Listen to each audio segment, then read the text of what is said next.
las noticias de Colombia y el mundo. La hora de la verdad en la red de Radio Red RCN con Fernando Londoño Hoyos.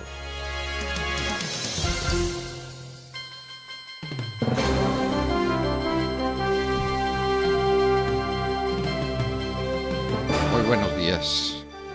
Son las 6 de la mañana de este viernes 16 de noviembre de 2018. Esta es la hora de la verdad. Y estos temas y asuntos que trataremos en la grata compañía de ustedes durante las próximas horas. Si son fidedignas las noticias que tenemos sobre la última encuesta de Invamer, esto es un toque de llamada muy serio al gobierno y al señor presidente Duque. Existe en política una cosa que se llama la grâce de l'État, y es que a los comienzos todo gobierno parece bueno. A todo gobierno se le perdona todo, se le entiende todo. Pero, por supuesto, cuando habla, por supuesto, cuando se comunica con la gente, por supuesto, cuando se conecta con las razones por las cuales fue elegido presidente. Es que acaba de ser elegido presidente. La caída de favorabilidad del presidente Duque es un toque de llamada. Esto no hay que tomarlo con sentido de tragedia, sino con sentido de advertencia muy seria.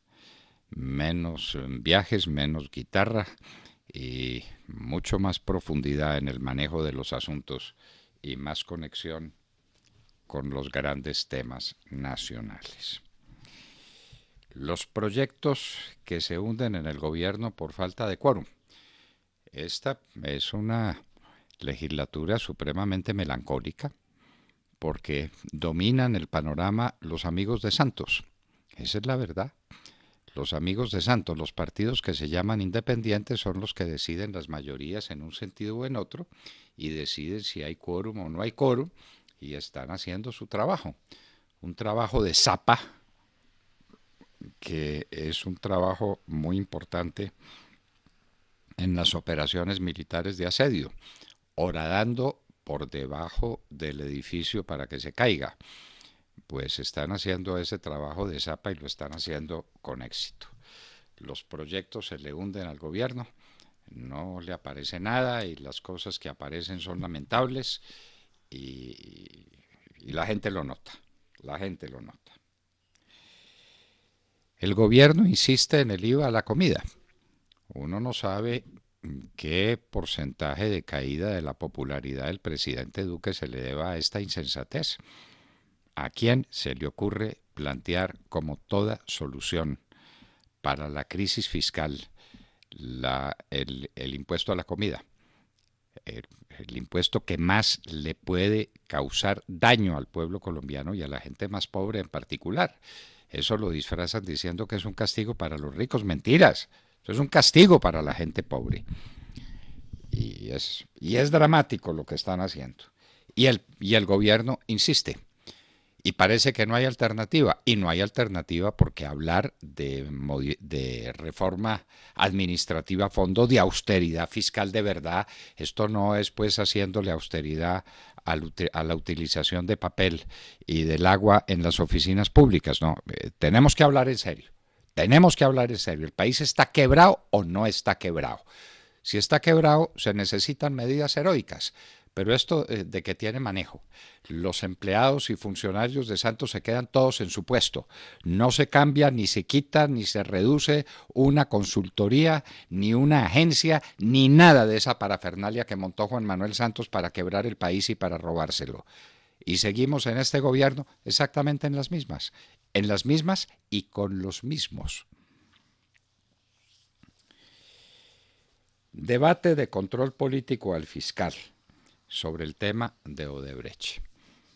Ayer nos pasaron por televisión unas declaraciones del superintendente delegado de la SIC, de la Superintendencia de Industria y Comercio, que ese sí fue retirado por el presidente Iván Duque para poder nombrar un enemigo del Centro Democrático, un enemigo de todos los personajes centrales del Centro Democrático, que había insultado a Paloma Valencia, que había insultado al doctor Nieto Loaiza. Entonces había que quitarlo.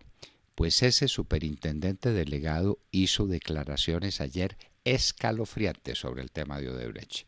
Resumen, se sabe que salieron por malas artes, por malas vías, 50.000 millones de pesos. ¿Con qué destino? Nadie sabe. 50.000 millones de pesos salpican muy alto, golpean muy duro. ¿Será que ahí está la explicación del cianuro y de la muerte del señor Pisano y de la muerte del hijo y de toda esta tragedia que estamos viviendo? ¿Dónde están los 50.000 millones de pesos? Averigüémoslo. Los arreglos en la ruta Cajamarca-Calarcá. No hemos logrado que la señora ministra de Transporte tenga un minuto para contestarnos estas preguntas. Y el asunto no es por nosotros, es por nuestros muchísimos oyentes, millones de oyentes que tienen derecho a saber la verdad. Pues ayer en otro medio de comunicación dijo alguna cosa sobre esa carretera, algunas obras que quedaron mal hechas y que tuvieron que ser demolidas para construirlas bien, eso es inaudito. Hablan del viaducto más largo que tiene la carretera, que es una de las obras en problemas y no dicen cuáles, y que se necesitan 3 licitaciones, pero ya saben que serán por 620.000 millones de pesos y ya saben en qué tiempo se van a construir, de manera que no han hecho el concurso, de manera que los contratistas no han dicho una palabra, pero ya tienen ellos la última palabra. A ver, ¿quién entiende qué es entonces una licitación? ¿Lo saben en la administración pública? Un lamentable 2.7% de crecimiento económico gracias al gasto del Estado. Al gasto del Estado. Eso pasa desapercibido y dice que se están reactivando las actividades económicas. A ver, ¿por dónde crecimos? Crecimos fundamentalmente por el gasto del Estado en el tercer trimestre. ¿Hay derecho? El mismo Estado que le dice a los colombianos que se tienen que quitar el pan de la boca para pagarle IVA al mercado que compren en las tiendas, ese mismo Estado es el que gasta más y más.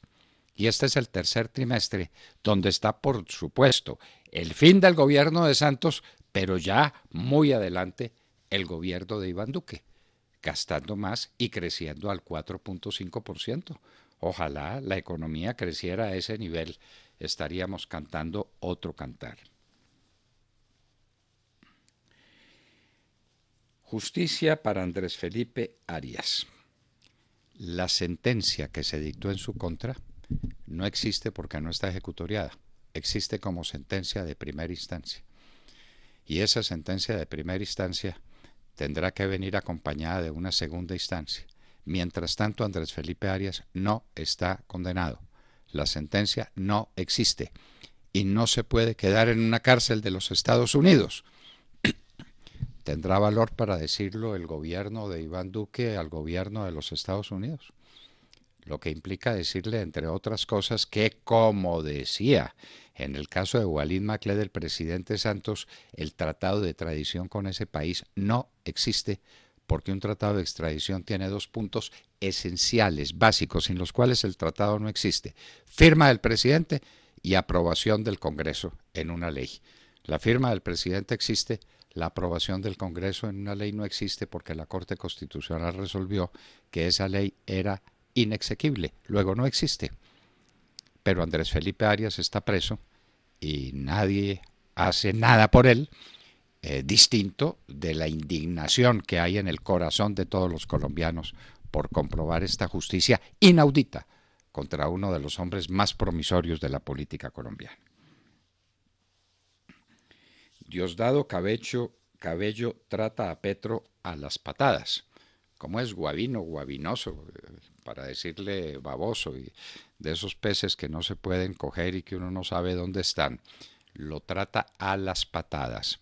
Esos son los amores entre amigos que no están haciendo el bien sino el mal, ¿no? Cuando hay que asumir responsabilidades, la cosa es muy complicada. Diosdado Cabello ataca a Petro furiosamente. Wall Street subió ayer 0,77%, subió también China 1,17%, cayó Europa. El petróleo parece cómodo entre 56 y 66 dólares, 56 dólares para el WTI, 66 dólares para el petróleo Brent. Y a ese precio, señores, el presupuesto del año entrante tendrá otro hueco monumental del que no quiere hablar el ministro Carrasquilla, porque están calculando petróleo a 65 dólares en promedio y el petróleo colombiano está por debajo de 55 dólares el barril. Esa diferencia de 10 dólares por barril de 800,000 barriles que se extraen en Colombia al día es una diferencia supremamente grande. La participación del Estado colombiano en la extracción del petróleo es muy alta. Revelan conexiones del Chapo con narcos colombianos y revelan también que el Chapo era una máquina de sobornos y que los presidentes de México recibían dinero del Chapo y quién más. Estamos esperando con una inmensa ilusión de verdad que nos cuenten lo que era el Chapo. Y como esto es en los Estados Unidos y que ante jueces serios, es posible que sepamos cómo opera el narcotráfico en México, que es hijo y socio del narcotráfico colombiano. Solo que aquí no lo queremos reconocer y no nos importa. Y no nos importa porque como los narcotraficantes número uno están en el Congreso, que son los miembros de las FARC, pues entonces tapen para que no se note el acuerdo que hizo Juan Manuel Santos en La Habana con unos criminales, los socios del Chapo Guzmán. En Inglaterra, los ministros están dimitiendo en cadena contra Theresa May. Theresa May está sometida al Brexit. Lo que pasa es que el pueblo inglés se arrepintió del Brexit y quieren que la primera ministra se arrepienta también. Ella no puede. En un acto público y solemne, el pueblo dijo: me quiero ir de Europa. Y Theresa May está haciendo lo que corresponde para irse de Europa. Pero como ya los ingleses no se quieren ir de Europa y están arrepentidos por la barbaridad que cometieron, entonces vuelven lanzas contra Theresa May, que va a ser la víctima de este proceso de arrepentimiento colectivo.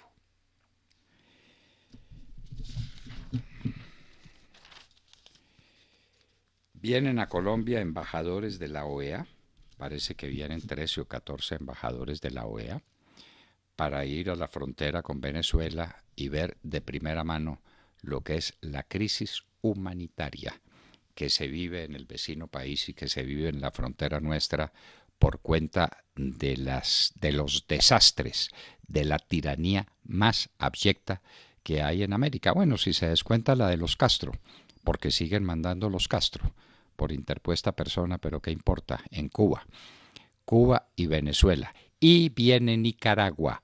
¡Ojo que viene Nicaragua! Ya lo están diciendo en Centroamérica. Nicaragua es un factor de desestabilización de toda la región. Donde llega el socialismo hay tragedia, queridos amigos. Piden pena de muerte para 5 implicados en el asesinato de Khashoggi. También lo decíamos. Lo que es el príncipe Salmán no va a ser el culpable. Pero esto le va a costar la cabeza a varios de esos bandidos, de esos asesinos que se fueron hasta la capital de Turquía para ver a Khashoggi en el consulado y para asesinarlo de la manera brutal, asesinarlo y torturarlo como lo asesinaron y lo torturaron. Ya el fiscal pide pena de muerte para 5 y que los matan. Y Salmán se lavará las manos y no los dejarán hablar, no les dejarán contar la verdad. Así paga el diablo a quien bien le sirve. De manera que de rodillas ante el régimen y matando por cuenta del régimen, cuando lo sorprenden, el que mató no fue el que dio la orden, el que mató fue el que la ejecutó. Concepto de la OIT sobre la huelga de pilotos del ACDAC. La OIT insiste en que esa huelga era legítima y que no se podían volver en contra de los pilotos. A propósito, ¿qué pasa con Avianca? Nos tienen que decir.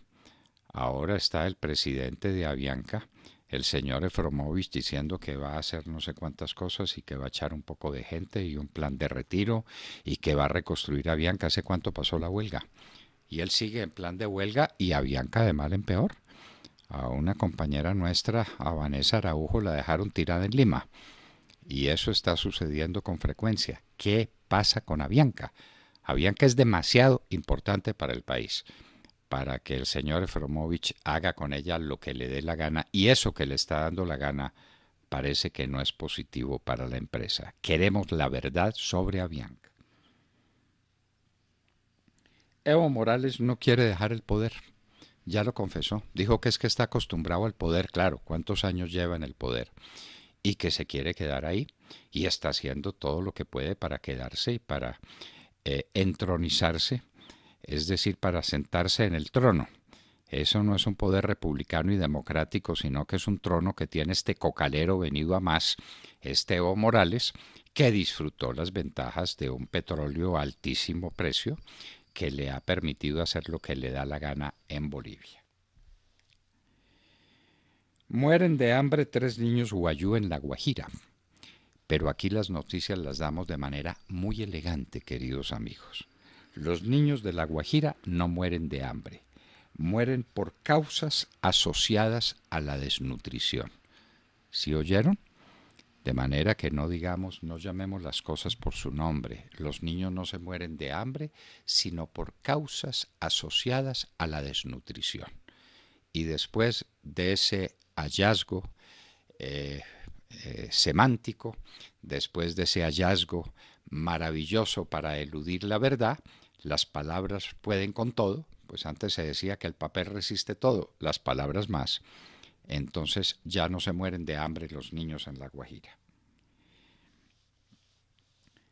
Un bandido, un asesino en serie de los Estados Unidos, Samuel Little, quien está siendo procesado y la va a pasar muy mal por el asesinato de 3 mujeres, ha dicho que él no ha matado 3, que en 40 años él mató 90 personas.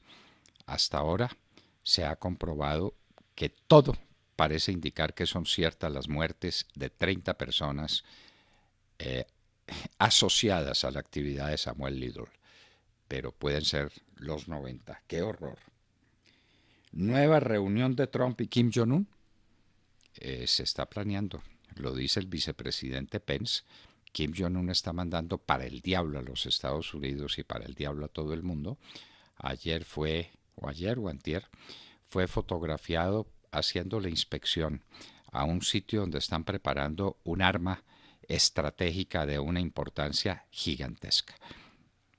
Y parece que son 20 los centros nucleares que tiene Corea del Norte. Una potencia enorme creada por Rusia y por China para asustar al mundo entero, y lo está haciendo, lo está logrando. Y hoy en la historia, un día como hoy, 16 de noviembre del año de 1938, terminó la batalla del Ebro, la batalla decisiva en la Guerra Civil Española. Los llamados republicanos, que eran en gran parte los comunistas movidos y financiados por Stalin, pierden la batalla del Ebro, y con la batalla del Ebro el ejército del norte, la guerra está perdida para ellos. Francisco Franco será el caudillo de España por la gracia de Dios, como lo dijo durante los casi 40 años de su gobierno. De todo esto y de mucho más hablaremos con ustedes en las próximas horas, en la Hora de la Verdad. Y los invitamos a seguirnos a través de nuestra señal de audio en alta calidad en TuneIn, en donde nos encuentran como La Hora de la Verdad. Igualmente los invitamos a sintonizarnos en los diales 710 AM en Medellín, 1200 AM en Cali y 970 AM en Bogotá. Y recuerden que estamos presentes también en nuestra cuenta de Twitter, @Hora de la Verdad, a través de la cual pueden seguir el minuto a minuto de nuestras emisiones. Los invitamos también a seguir nuestra transmisión a través de Facebook Live con nuestra señal en vivo y todo nuestro contenido que también está disponible en nuestro canal en YouTube. No olviden también visitar nuestra página de internet www.lahoradelaverdad.com .com.co. Allí pueden sintonizarnos y compartir sus opiniones a través del chat. Son las 6 de la mañana, 22 minutos. Comenzamos ya. Bienvenidos. Radio Red de RCN, La Hora de la Verdad y personajes en Radio Red se unen para regalarles una sonrisa en esta Navidad a los niños del Instituto Roosevelt. Tráenos un juguete a las instalaciones de RCN Radio, calle 37, número 13A19, Barrio Teusaquillo, porque la Navidad es de nuestros niños. Radio Red de RCN Radio, 970 AM, La Hora de la Verdad, con Fernando Londoño Hoyos, de lunes a viernes, de 6 a 10 de la mañana y personajes en Radio Red. Domingos 8 de la mañana con Wilson Mueces. Produce Quique Sánchez. Dominicano, el grande compositor que se ha ganado muchos Grammy. Ayer estuvimos de Grammy, por eso estamos recordando a Juan Luis Guerra, el merengue dominicano. Este ya no es el merengue apambichao, sino el merengue dominicano, el merengue de todos. Ojalá que llueva café en el campo. Ojalá. Así saludemos la mañana, William Calderón. Doctor Londoño, buenos días, Colombia. Gracias por invitarnos a sus hogares y a sus vehículos. Hoy es viernes 16 de noviembre del año 18. Bienvenidos pues al espectáculo de las noticias con el primer editorialista de América, el doctor Fernando Londoño Hoyos. Nuevamente las marchas de universitarios, tal como lo anunció nuestro editorialista, el de América, en otra premonitoria columna para las dos orillas del 15 de octubre de 2018. Gratis y de calidad. El gota a gota continúa, ahora con el refuerzo de indígenas y sindicalistas para reclamar del alcabalero y debilitado gobierno de Iván Duque más recursos para la educación pública y protestar en contra del proyecto de reforma tributaria que el contumaz de turno pretende imponer contra la voluntad del pueblo colombiano, quien insiste en imponerse contra el presupuesto de los más necesitados, los más pobres, para mantener bien atornillados todos los amigos de su nuevo mejor amigo Juan Manuel Santos. Doctor Londoño, y esto hace metástasis desde otras ciudades como Medellín, con las universidades paralizadas, con la Universidad de Antioquia, con asamblea permanente desde el 23 de agosto de 2018. En Cali, la Universidad del Valle continúa en plan de lucha. En Pamplona, 25.000 estudiantes por fuera de las aulas. Y los estudiantes de Popayán y Pasto no son ajenos a sus formas de participación. En Manizales, Pereira y Armenia ni hablar. En el Magdalena, las propias autoridades invitan al paro. Entonces, ¿qué hablaron con los rectores? Ahora sí entendemos por qué el desprestigio de Duque, quien ya supera al sátrapa Juanpa y a Ernesto Samper, quienes se sienten reivindicados ante los 100 días de soledad que vive hoy Colombia por cuenta del presidente viajero, mientras el inteligentón baila y canta y se parece más al inepto expresidente bolivariano, el que se robó a Colombia durante 8 años, las cosas siguen peor. Doctor Londoño, bienvenidos al pasado. Bueno, yo no quiero participar de ese pesimismo, William. Los hechos son los hechos y la parálisis estudiantil es un hecho. Y el silencio de la ministra de Educación es otro hecho. Es que el presidente Duque tiene que entender que con un gobierno de mudos no se conecta con la gente. Yo le pregunto, ¿es cierto o no es cierto que un estudiante en la Universidad Nacional cuesta más que un estudiante en la Universidad de los Andes? ¿Es cierto eso o no es cierto? Entonces, ¿por qué la Universidad de los Andes construye todos los días, se amplía, se consolida, una universidad magnífica de las mejores de América, y la Universidad Nacional necesita más presupuesto? ¿Por qué? Pero ¿quién dijo que la señora ministra de Educación habla? Que No, cuenta, no. que se puede hablar con ella, que se puede discutir con ella. Con un gobierno mudo no se hace política. Y gobernar es hacer política. Política quiere decir polis pueblo. Hay que estar en contacto con el pueblo. Y este gobierno abandonó el contacto con el pueblo. Hablar con un ministro es una hazaña, con excepciones. El señor ministro de Agricultura es un modelo de participación y de claridad y de transparencia. El señor ministro de Comercio sale también y habla, dice cosas. Y hay un poco de ministras que son inabordables, absolutamente inabordables. Y solamente se prestan para reportajes preparados, hechos a la medida. Que eso no significa nada. Hay que decirle al país la verdad sobre la situación de las universidades. ¿Cuál es? ¿Falta realmente presupuesto o no están invirtiendo bien el presupuesto que tienen? Esa es la gran pregunta que nos estamos haciendo desde el primer día. Pero ¿quién dijo que tenemos una ministra de Educación que hable, que discute el tema con el que se pueda tratar de cara al país?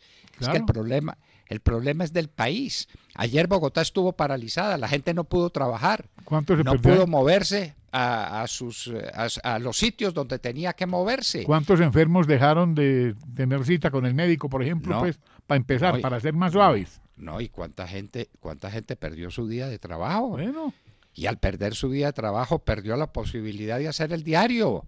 No es que esto va en serio. Es que dice, no, todo transcurrió en calma, distinto de que Bogotá estuvo completamente paralizada. ¿y Medellín qué? Y entonces, ¿el orden público qué? ¿Cuál es la noción de orden público? Lo decíamos en nuestro reciente editorial. El orden público no es la concepción belicista, es que si no hay vidrios rotos, si no hay muertos, si no hay gente descalabrada, el orden público está bien. No, si yo no puedo ir de un sitio a otro, si no puedo ir a mi lugar de trabajo, si no puedo regresar del trabajo a mi casa, si no puedo circular por la ciudad, si no puedo trabajar, no hay orden público, no hay las condiciones externas que le permiten a cada uno vivir como quiera vivir. El derecho de locomoción es un derecho constitucional. Así es. Ahí está en la Constitución. Hay que leerlo en la Constitución, señoras ministras. A ver si tienen derecho los estudiantes a hacer marchas por donde les da la gana, a la hora que les da la gana, parando la ciudad. Y gratis y de calidad. Gratis y de calidad. Qué Claro. bueno que la gente esté viendo Bueno. esa columna suya. Tatiana Guerrero. Buenos días, doctor Fernando, y a toda nuestra audiencia. El nuevo director de Invías, Juan Esteban Gil, basándose en un estudio especializado, confirmó que es necesario demoler estructuras del cruce de la Cordillera Central, conocido como el túnel del Alto de la Línea, para volverlas a construir, pues algunas de ellas no cumplen con los requisitos de calidad. Se requieren 3 licitaciones, unos 620.000 millones de pesos adicionales para terminar las obras que aún faltan, y por el lado del departamento del Quindío son el túnel principal, la doble calzada, 5 puentes y 5 túneles, y por el lado del departamento del Tolima son la doble calzada, 14 túneles y 12 viaductos. El nuevo director también dijo que la semana entrante serán publicados los prepliegos para las licitaciones tanto para el Quindío como para el Tolima. Vale aclarar que el túnel de la línea debe entrar en funcionamiento para 2020. A estas declaraciones se suman las del anterior director de Invías, Carlos Alberto García, el 9 de abril de 2018, quien en un programa de un medio de comunicación local expresó que 4 vigas que no cumplían con los requisitos tuvieron que ser demolidas. Además, también afirmó que uno de los puentes más importantes de la vía, conocido como La Herradura, se encontraba en revisión. Los colombianos no podemos seguir permitiendo este tipo de escenarios. Doctor Fernando, ante esta situación debemos preguntarnos qué está pasando con las construcciones de las vías en Colombia y con los constructores. Mi querida Tatiana, en completo desacuerdo con usted cuando dice que el túnel de la línea debe entrar en funcionamiento en el 2020. Debió entrar en funcionamiento en el 2016. Según lo dijo el vicepresidente Vargas Lleras una y otra vez, y que ese era su gran desafío y su gran responsabilidad histórica. Y resulta que faltan 3 licitaciones que no se sabe, están en prepliegos las licitaciones para empezar a construir y para entregar en el 2020. ¿De dónde sacamos que eso va a estar en el 2020? ¿De dónde? No, pues si no estuvo en 2016, Bueno, toca ver si para 2020 está. Bueno, muy bien, muy bien. Entonces, el señor Vargas Lleras que explique por qué el túnel de la línea no le funcionó y las obras quedaron a la deriva. Y hágame el favor, en revisión, el viaducto más importante de toda la obra. Eso quiere decir que no hay confianza en ella. Tenemos otro túnel como el de la carretera Curos-Málaga. Otro túnel. Ese no se ha vuelto como un acordeón, pero o túnel no, viaducto, perdón. Viaducto. Puente gigantesco. En Herradura, el más importante y el más impresionante de la obra está en revisión. No, por Dios, ¿qué está pasando con ingeniería colombiana? ¿Qué fue lo que hizo el presidente Santos y qué fue lo que hizo Vargas Lleras? ¿Y qué fue lo que hicieron sus ministros? Fuera de robarse la plata de Odebrecht o de recibirla en sobornos. Por Dios, qué vergüenza. Sergio Gel. Doctor Londoño, muy buenos días para usted, para todos nuestros oyentes. Abrimos la mañana hablando del crecimiento de la economía durante el tercer trimestre de este año. Un crecimiento que, según reportó ayer el DANE, fue del 2,7%, esto con todos los sectores de la economía en terreno positivo y ninguno mostrando caídas. Pero miremos cómo se compone esta cifra y de dónde viene este crecimiento. El principal motor, podríamos llamarlo quizá como keynesianismo, porque fue el sector público, ese fue el principal motor de este crecimiento. El sector público creció en 4,5% con respecto al tercer trimestre de 2017. Y es un crecimiento al que hay que ponerle mucha, pero mucha atención, porque se trata fundamentalmente del gasto del Estado. Y va esto, por supuesto, en contravía de la austeridad que tanto se requiere en este momento. Hay que tener en cuenta, sí, que este tercer trimestre que se reporta refleja ese periodo de transición entre el gobierno Santos y el gobierno Duque, pero es urgente ver una reducción en ese sector en los próximos informes del DANE, porque es ahí donde, insistimos, se refleja muy bien cómo va el gasto público. A este sector le sigue el sector TIC en materia de crecimiento para la economía colombiana. El sector de la información tuvo un crecimiento del 3,7%, seguido del sector denominado por el DANE como de actividades profesionales, científicas y técnicas. Ese sector tuvo un crecimiento del 3,6%. Otros sectores de relevancia para la economía tuvieron los siguientes comportamientos. El sector de la construcción creció en 1,8%. Este sector fue jalonado por un aumento del 2% en construcción de actividades en actividades residenciales y en 7% en actividades no residenciales. Y otros sectores, el sector de manufacturas, por ejemplo, aumentó en 2,9%, y en el tema de minería, e hidrocarburos, el crecimiento fue del 1%. La extracción de petróleo crudo y gas natural y las actividades de apoyo para la extracción de petróleo y gas natural crecieron en 1,3%. Hay un crecimiento bastante inusitado en la extracción de minerales metalíferos. Ahí se reporta un crecimiento del 14,3%, mientras que hay una caída en la extracción de carbón de piedra que cayó en 4,1%. Son estos, doctor Londoño, a grandes rasgos los datos que nos presenta el DANE, pero ya en un momento estará con nosotros el doctor Juan Daniel Oviedo, el director del DANE, quien con mayor detalle y a más profundidad nos podrá contar pues cómo se componen estas cifras. Lo cierto es que la economía pues presentó cifras todas en terreno positivo, pero mucho ojo el que hay que ponerle al tema del gasto público, porque pues tiene un impacto muy serio en este crecimiento del Producto Interno Bruto de los colombianos en el tercer trimestre de 2018. Para que Colombia sea viable, para que haya desarrollo, para que la gente pueda vivir, para que haya empleo que absorba la mano de obra que suplica por un empleo formal, Colombia tiene que crecer al 5%. Y estamos felices por el crecimiento del 2,7%. ¡Qué hazaña! Y si uno lo revisa, la mayor fuente de crecimiento es el gasto del gobierno. Esa es la austeridad. Bueno, era que todavía no habían puesto en marcha el plan para cuidar el consumo de papel y el consumo de agua en las oficinas públicas, seguramente por eso. En todo caso, 4.5%, como usted dice, keynesianismo puro. Todo cae, el crecimiento es lamentable, pero entonces el Estado gasta y gasta cada vez más. En unos minutos hablaremos con Juan Daniel Oviedo, director del Departamento Administrativo Nacional de Estadística, DANE. Tata Castro. Muy buenos días a todos. La noticia deportiva de hoy tiene que ver con los tenistas colombianos Juan Sebastián Cabal y Robert Farah, quienes ayer hicieron historia clasificándose a la final del torneo de maestros en Londres. La dupla colombiana venció al sudafricano Raven Klaasen y al neozelandés Michael Venus 6-3 y 7-6 en el último partido del grupo que se tenía que ganar para avanzar a la fase final, y así terminaron como segundos del grupo con 2 victorias y 1 derrota. Los colombianos se enfrentarán en semifinal mañana sábado a la dupla que termine de primera del otro grupo que se define hoy entre los estadounidenses Mike Bryan y Jack Sock y los franceses Herbert y Mahmoud. Histórico lo que está sucediendo en este torneo de maestros. Los colombianos por primera vez en este evento que reúne solo a los 8 mejores de la temporada y ahora en semifinales. Nunca Colombia ha tenido participación en individual en este importante evento. Por otra parte, en la rama individual, el suizo Roger Federer ayer venció al sudafricano Kevin Anderson en 2 sets y avanzó a semifinal como primero del grupo, donde se enfrentará al segundo clasificado del grupo, Kurten, que se define hoy. Anderson, por su parte, que venía de ganar sus 2 primeros partidos con la derrota frente a Federer ayer, clasificó de segundo y se enfrentará al que termine de primero del grupo que les acabo de mencionar. Seguramente puede ser el serbio Novak Djokovic, que tiene 2 partidos jugados y 2 ganados.